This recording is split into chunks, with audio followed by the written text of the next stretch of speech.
درود دوستان، وقتتون بخیر. یکی از چالش‌هایی که من خودم خیلی باش درگیر بودم و خیلی از دوستان و همکاران باش درگیرن اینه که پارامترهای زلزله رو چطوری بشناسیم. به هر حال هر زلزله یه سری پارامتر داره و اون پارامترها چی هستن، به چه دردی میخورن. اصلا این زلزله که من میخوام سازم و باش تحلیل کنم اصلا به درد سازه من میخوره نمیخوره.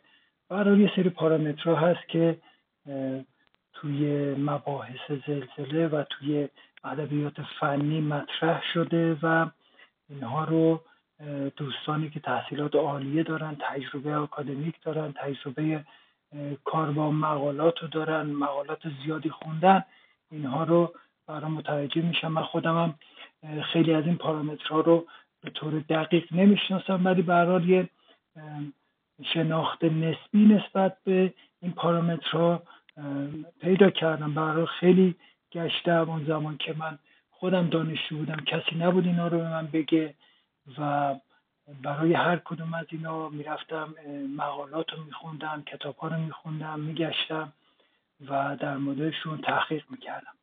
هر رکوردی که ما فراخوانی میکنیم توی نرم افزار سایسمو سیگنال، بعد اینکه فراخوانی میشه توی این قسمت گراند موشن پارامترز، اینجا در این تب یه سری پارامتر تهیه شده و محاسبه شده برای رکورد زلزله که حالا هر کدوم از اینها به هر حال یه چیزی رو نشون میده، نشان دهنده یه معیاری هست و این معیارها چی هست. و خیلی ها از من میپرسن، من خودم از خیلی ها پرسیدم، شاید خیلی اطلاعات دقیقی نداشته باشم، من خودم هم واقعا اطلاعات دقیقی نداشتم، برای یه سری اطلاعات نسبی پیدا کردم و یه سری معیارها در مورد اینها خوندم که این مقادیر و این پارامترها چی هستن. در اینجا من اومدم یه اکسل تهیه کردم که این مقادیر و این پارامترها رو به نحوی یه توضیح خیلی مختصر میده که من این زلزله رو که انتخاب کردم یا این چندین زلزله رو که انتخاب میکنم برای تحلیل سازم، اینا واقعا میتونه سازه منو تحت تاثیر قرار بده یا اصلا یه رکورد زلزله میتونه آسیب پذیر باشه برای سازه ها، برای این سازه‌ای که من در نظر گرفتم. رکورد قوی هست، رکورد ضعیفی هست، اصلا به درد تحلیل من میخوره یا نه.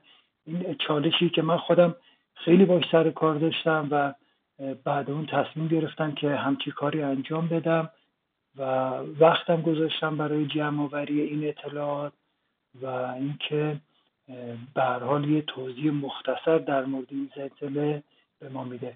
اگه اون پارامترهایی که از سایسمو سیگنال رو من کپی کردم در اینجا پیست کنم، یه سری اطلاعات اینجا وارد میشه. در مورد خیلی از اینها من یه توضیح مختصر دادم و اینکه هر کدوم از این پارامترها به هر حال چی هستش و با توجه به ساختمان‌هایی که دسته‌بندی شده، ساختمان‌های کوتاه، متوسط و بلند، حالا ساختمان‌های کوتاه، بلند و متوسط رو دسته‌بندی خاصی براش دارم، ولی توی حضوز تا 3 طبقه رو کوتاه گرفته، 3 تا 7-8 طبقه رو متوسط و 7 طبقه به بالا رو بلند گرفته. در بعضی از ادبیات فنی ما به هر حال اینا شاید متغیر باشه، ولی چیزی که حالا من اینجا در نظر گرفتم با همین معیار آینامه حضوز هستش. برای اینجا میاد برای هر سازه میگه که این میتونه مثلا زلزله قوی باشه یا ضعیف باشه.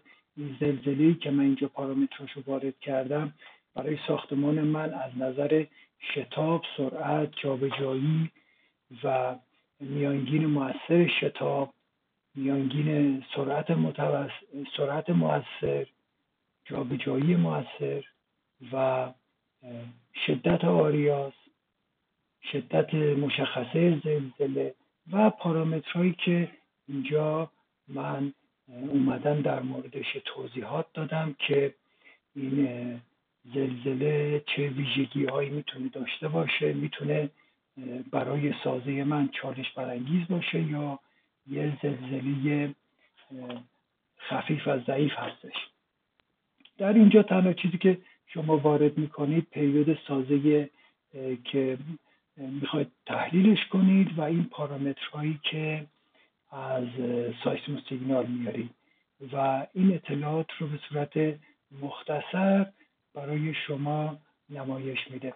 البته باز هم میگم اینا یه سری اطلاعات مختصره، تفسیر اینها کار اساتید و بزرگان این رشته هستش و این تفسیر دقیق و کامل نیست، فقط یه سنسی به دوستان میده که بدونن این زلزله اصلا به درد کارشون میخوره نمیخوره، این زلزله قوی هست یا ضعیف هستش و در همین حد، و اینکه تفسیر کاملی باشه از این زلزله کار من نیست و این به عهده اساتید و بزرگان این رشته هستش. خسته نباشید دوستان، وقتتونم گرفتم. موفق و پیروز باشید.